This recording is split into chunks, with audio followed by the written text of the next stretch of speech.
जयपुर में आज क्या कुछ हुआ, आप देखिए हमारे साथ। जेएलएन मार्ग स्थित क्लार्क्स आमेर में जेएलएफ की शुरुआत हुई। उप मुख्यमंत्री दिया कुमारी ने फेस्टिवल का उद्घाटन किया। दिया ने कहा कि जयपुर लिटरेचर फेस्टिवल से पर्यटन और पर्यटन इंडस्ट्री से जुड़े लोगों को लाभ मिलेगा। 5 दिनों तक चलने वाले फेस्टिवल में साहित्य प्रेमियों को प्रसिद्ध साहित्यकारों और लेखकों को सुनने का अवसर मिलेगा।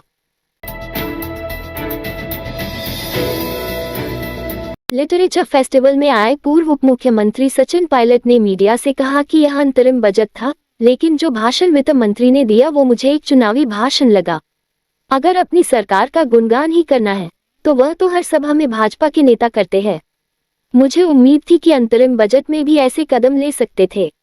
उसमें लोगों को राहत मिलती। ना तो उसमें महंगाई कम करने के उपाय बताए गए हैं, ना रोजगार पर ध्यान केंद्रित किया गया है।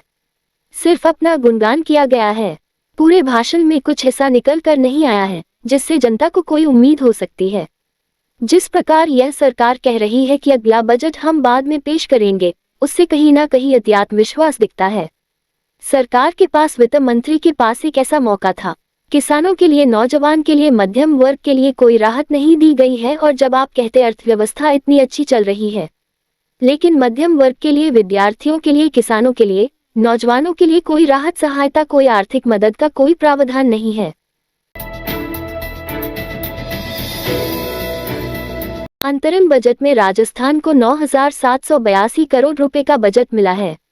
रेल मंत्री अश्विनी वैष्णव ने ये जानकारी दी। वैष्णव ने कहा कि 2009 से 2014 तक राजस्थान को केवल 682 करोड़ का रेलवे बजट दिया जाता था। अब भाजपा की डबल इंजन की सरकार ने 9,782 करोड़ राजस्थान को रेलवे के लिए बजट दिया है। इससे रेलवे के विकास कार्य में तेजी आएगी। उन्होंने बताया कि राजस्थान में 85 स्टेशनों का अमृत स्टेशन योजना के तहत कायाकल्प किया जा रहा है। राजस्थान में रेलवे 5,345 करोड़ का इन्वेस्टमेंट कर रहा है।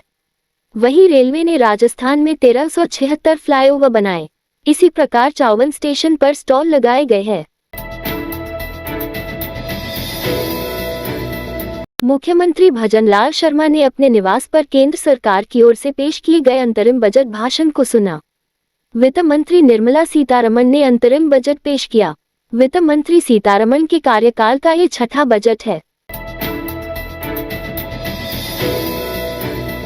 केंद्र की मोदी सरकार के अंतरिम बजट पर भाजपा राजस्थान पूर्व प्रदेशाध्यक्ष डॉक्टर सतीश पूनिया ने कहा कि वित्त मंत्री निर्मला सीतारमण ने अंतरिम बजट पेश किया है। अंतरिम बजट वह दस्तावेज होता है जिसमें सरकार अपनी उपलब्धियों को परिलक्षित करती है। पिछले 10 वर्षों में भारत की अर्थव्यवस्था सकारात्मक दिशा में है और इस बजट में ये साफ तौर पर दिखता है कि अब भारत आत्मनिर्भर है। इस बजट में गरीब, महिलाएं, युवा और किसानों पर नीतियां फोकस रही है। प्रधानमंत्री नरेंद्र मोदी के कुशल नेतृत्व में दुनिया में भारत का साख बढ़ी है। सुरक्षा के क्षेत्र में मजबूत हुए हैं और यही कारण है कि इस अंतरिम बजट में संकल्पित, समर्पित और प्रतिबद्ध भारत की दृष्टि दिखती है। केंद्र के अंतरिम बजट पर कांग्रेस ने निराशा जताते हुए कहा है कि आम आदमी को बजट से कोई राहत नहीं मिली। प्रदेश कांग्रेस प्रवक्ता आरसी चौधरी ने बयान जारी कर कहा कि केंद्र सरकार के अंतरिम बजट के अंदर प्रधानमंत्री जिन 4 जातियों का उल्लेख करते हैं वो बजट में नदारद थी।